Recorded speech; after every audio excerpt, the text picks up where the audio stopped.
Bachelors కూడా ఈజీగా చేసేయగలిగే ఆలు బఠానీ కర్రీ అండి.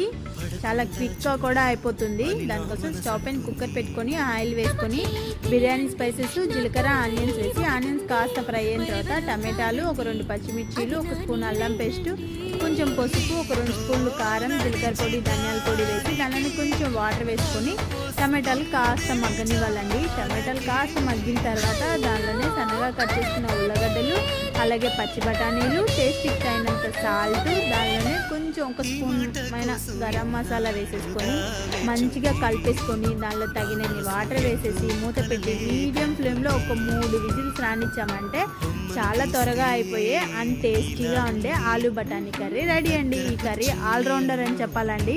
దోశలోకి, ఇడ్లీలోకి, అన్నంలోకి, చపాతీ, రోటీస్ దేనిలోకైనా కూడా సూపర్ కాంబినేషన్. టేస్ట్ మాత్రం గ్యారంటీ. ట్రై చేయండి. వీడియో నచ్చితే లైక్ చేయండి. బాయ్.